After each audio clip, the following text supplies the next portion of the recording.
My parents died in a car crash when I was 14. Don't feel bad for me or anything. I've made my peace with that years ago. Life with them was never great, but I do miss them. It's just that if they taught me one thing, it's to not sit around wallowing in self-pity. I just wish they hadn't sent me to live with my Aunt Louise. Anyone have that one family member that's just a little strange? A little cut off from the rest of the family? Aunt Louise was ours. She was also our closest living relative. Dad's family lived on the other side of the continent. Mom's parents were both dead, and she was an only child. Aunt Louise, her mother's sister, actually, so my great-aunt, lived just an hour from where we did. When my folks were alive, we rarely visited Aunt Louise. And to be perfectly honest, I half expected her to refuse to take me in. I was fully prepared to become a ward of the state or move across the country as soon as I heard that Children and Family Services had contacted her about taking me in. But she accepted. I'm not sure how willingly or graciously, because I wasn't privy to the phone conversation where she agreed to take me. I was surprised, though, at how nice she was to me the first 3 days I was there. I want to make something clear. While Aunt Louise was cranky, odd, eccentric, uncouth, and several other less than flattering adjectives, she wasn't a completely terrible person. She had a rather abrupt, even abrasive way of speaking, but she wasn't cruel. I had never taken the time to really get to know her during my initial 14 years, but I could tell that she mostly kept to herself and didn't particularly like people. So naturally, I assumed that she was a reclusive, curmudgeonly terrible person. Really, what surprised me most when I first moved in was how normal everything seemed. At least at first. Aunt Louise cooked and cleaned, watched TV, talked to neighbors on the phone, etc., just like anyone else would. And she told me right away that she had little in the way of expectations from me, or, at least, none that my parents wouldn't have. Don't stay out too late. Let her know if you're going to be late coming home. Finish your homework before you watch TV. Clean up after yourself, etc. There was one rule, however, that was strange, and it stood out from the other rules in how strange it was. At first I tried not to worry about it. Old people sometimes have peculiarities. I initially thought that was all this was. I was wrong. She insisted that any time I entered or left a room, I was to shut the door behind me right away. It didn't matter if I was only going to be in that room for a few seconds. If I entered a room, I was expected to immediately shut the door, and the same was true if I left it. I often forgot this rule in my first week or so. She never failed to remind me of it. "Shut that damned door," she would yell any time I forgot. It never seemed to matter where she was in the house. She could always tell when I had not shut a door just after opening it. Her house was old, and my understanding is that she was not its first owner. She had lived in it since Mom was a girl. I had no idea how old it was. It could easily have been over 100, judging by its design and layout. It had 2 floors, a basement, and a sub-basement. That last floor threw me for a bit of a loop when I discovered it existed. I was washing a load of my clothes when I noticed a door, closed, naturally, in the far wall of the utility room. The basement was unfinished, with mostly dirt flooring, and bits and bobs stacked or piled or shelved everywhere. The only room you could really walk through without fear of stepping on something or knocking over a stack or pile was this laundry room, which was also the only tiled floor down there. The door I found in the basement had a board laid across it, easily movable.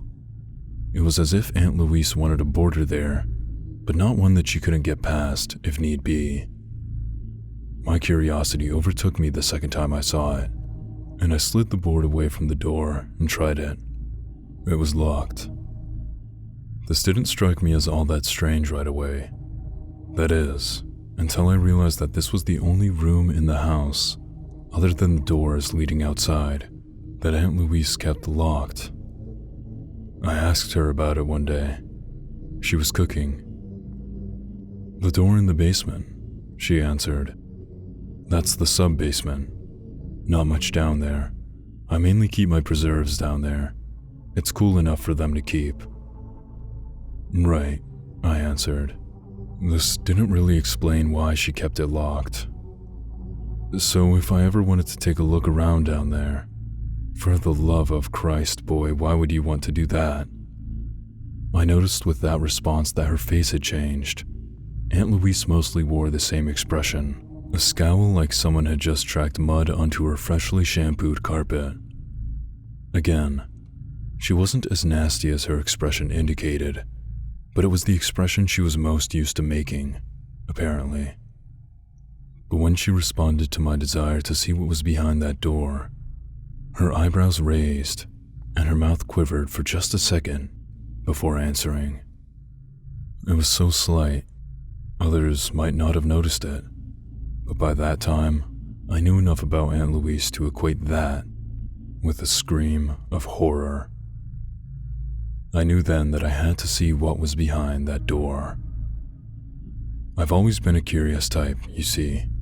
I've never been able to stay away from something that aroused my curiosity, even if my good sense told me better.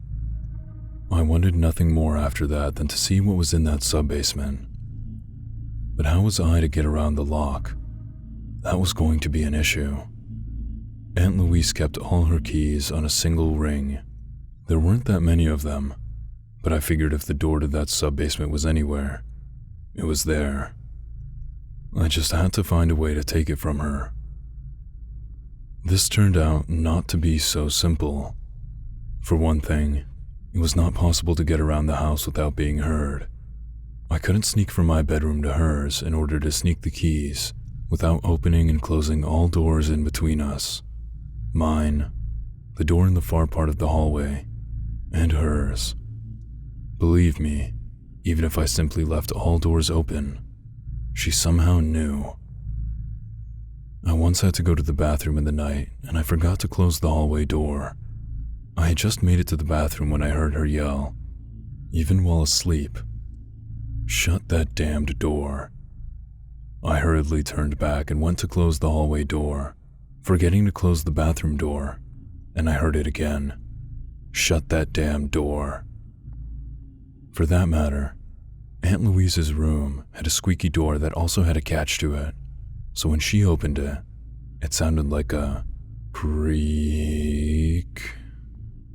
There was no opening of her door without her noticing, so I forgot about the sub-basement door for a while.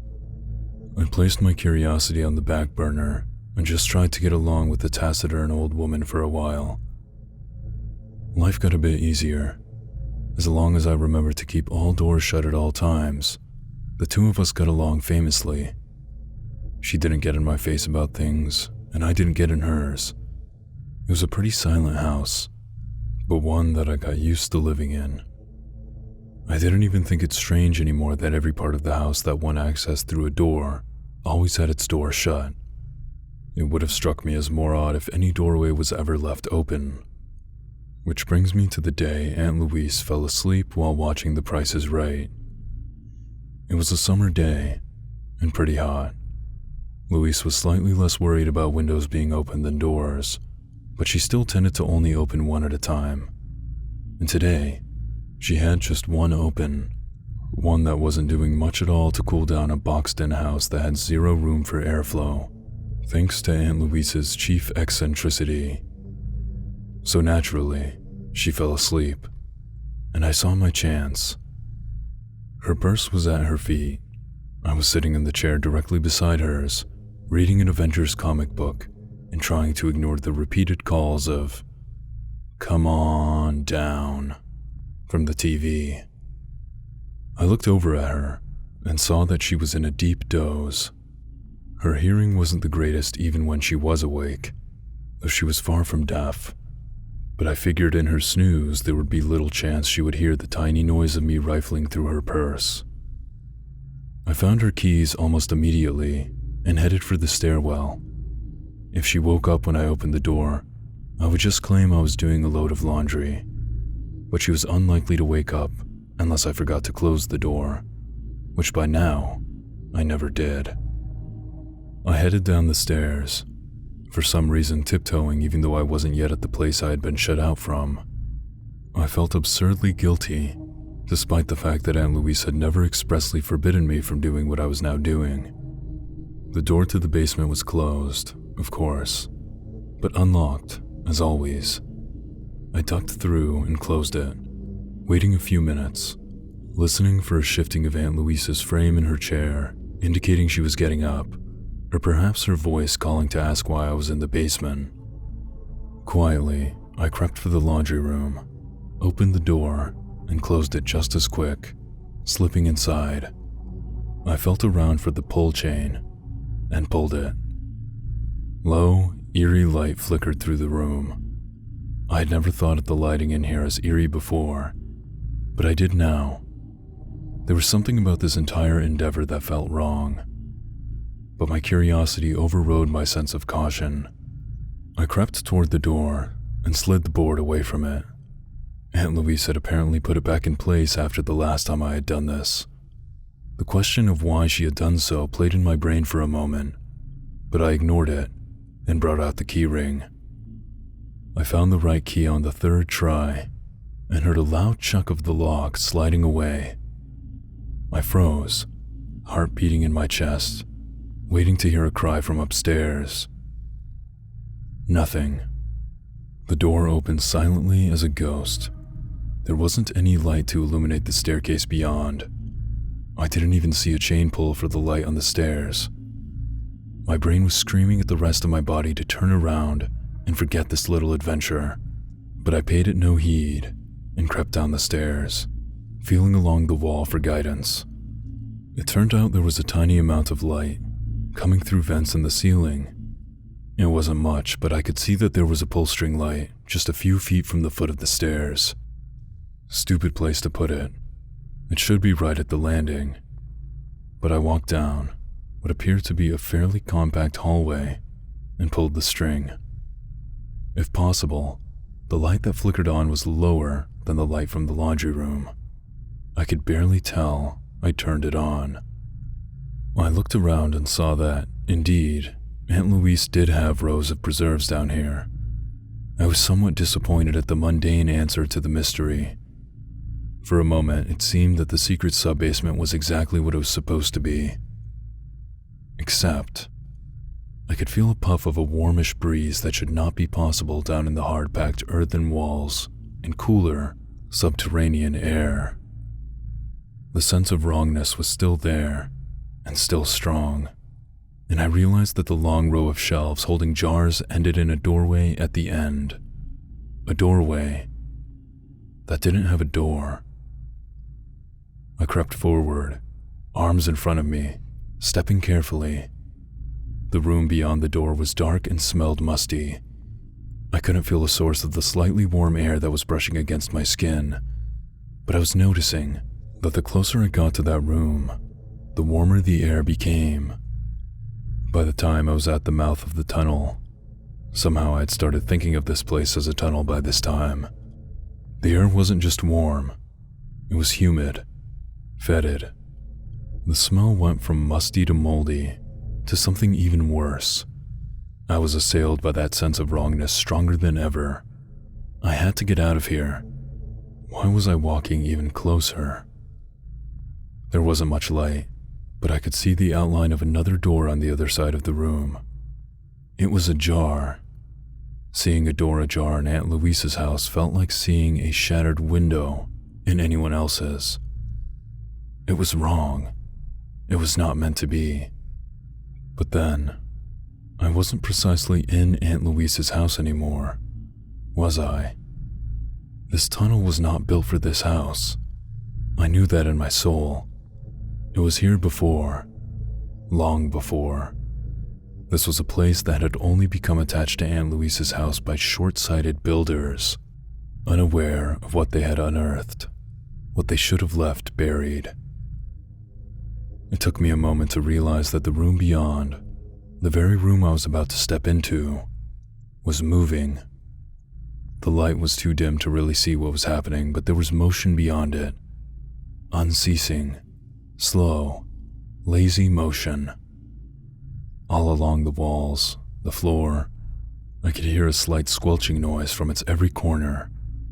Things were crawling, expanding their pulpous flesh, and looking at me, daring me to cross that floor and shut the door on the far side, forever closing out what might be coming through it.